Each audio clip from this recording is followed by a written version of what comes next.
day and night. I toss and turn, I keep stressing my mind.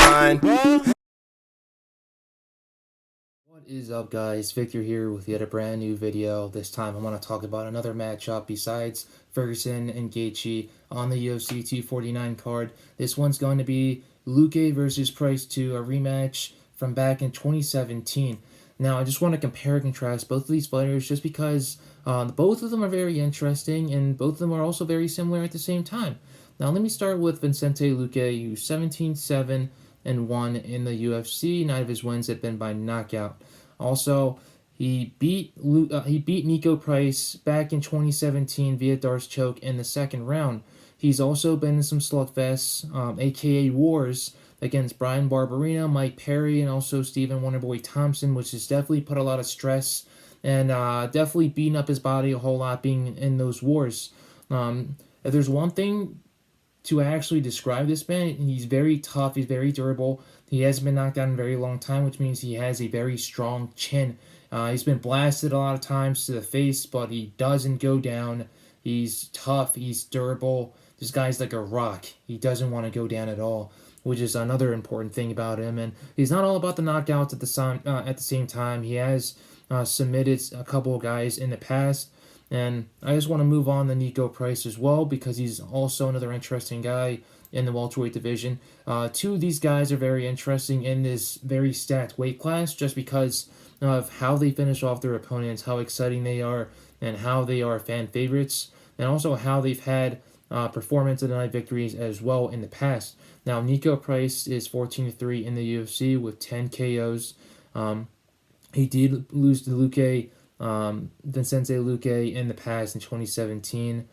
He also likes to get in a lot of slugfests as well, which has cost him a couple of fights as well. He did lose against Jeff Neal back in Canada by TKO because he was trying to get it in with him when it came to the strikes, when it came to finding the right spots and finding the right targets at the same time. And he just found himself in a couple of exchanges that really didn't favor him, which ended up losing him that fight by KO. He did engage in a fist fight with Abdul Razak Al-Hassan, and that really wasn't a good idea either just because of how much power that man packs with his fists.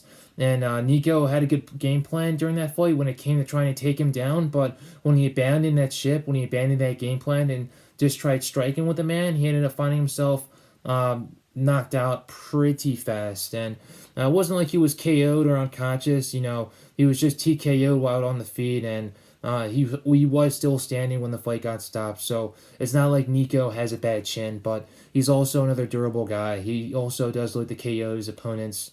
And the thing that's very interesting about Nico is that he has finished 2 of his opponents off in the past on the ground, on his back. Randy Brown was the first victim.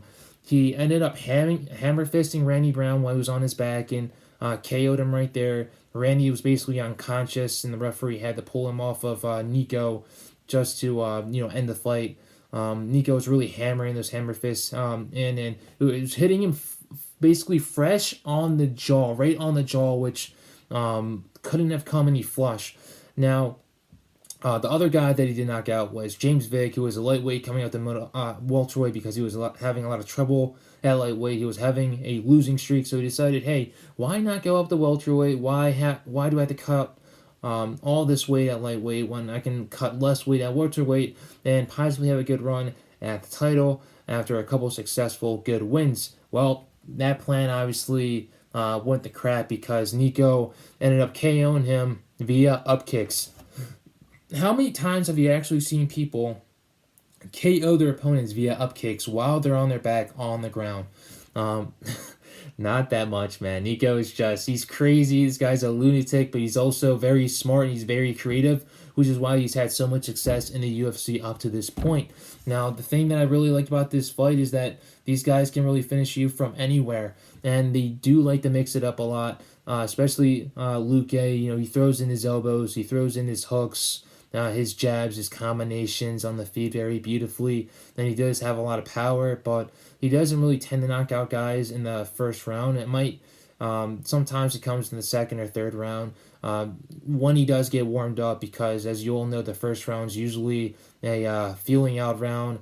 Fighters just like to feel out each other to see what their range of motion is, what good parts of the what good parts and what good moments they can be able to pick out for their opponent during the following round, where they can really take advantage of them and whatnot. So both these fighters really do like to start out hot, like in the second and third round, and really put their really put these guys away. So um, I don't really know what to think about a finish or who to predict, but if I were to predict what were to happen, I'd say that that Nico Price does get another finish while he's on his back. I don't think it's going to be a submission. I think it's going to be another freak TKO. And if that does happen, I would like to see that third trilogy fight between both of these fighters. Now, a lot of people are going to be on Luque's side just because of the first win back in 2017 by a Darce choke. So let's say that this fight does go to the ground, and Luque, who's obviously more experienced in Brazilian Jiu-Jitsu, does happen to get another choke synced in. Does Nico Price fight and get his way out, or does he succumb to the pressure and tap out like he did back in 2017? That's also another possibility. So there's also a lot of things that can happen, but I don't think it's going to go to a full decision, especially not on this night where everybody's going to be watching back at home. The lights are definitely going to be bright. There's going to be no crowd, as you all know. Dana White said it's going to be happening in an empty arena, so it's going to be very interesting to see what happens and basically hear everything extra that you can hear when there's nobody in the arena. You can hear what the cornermen are saying. You can hear what the fighters are saying, to their cornermen. And actually, during the fight, some fighters do like to talk to each other. They do like to talk crap and get in their opponent's head during the fights. So it's going to be interesting, especially hearing some of these blows collide as well. The hook.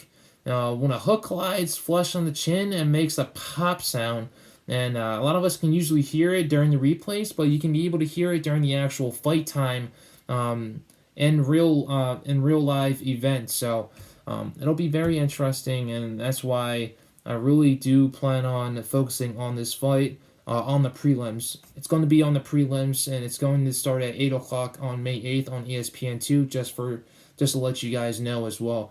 Prelims are going to happen on ESPN Plus, and pay-per-view is also going to happen on ESPN Plus as well. Dana has hinted that the prelims are going to be 3.5 hours long. So I don't know what time the prelims are actually going to start. I would like to say 8 o'clock, but if it were to be 8 o'clock, then the main event, the main card would start at 11:30. So let's just say that the prelims are going to start at around 7 o'clock. So we'll just go with that, and the main card starts at 10:30 or 10 o'clock, depending on if Dana was actually telling the truth about the 3.5 hour prelim time. So it's going to be an interesting night. It's going to be a really good night. Hopefully this does go to fruition and nothing bad happens.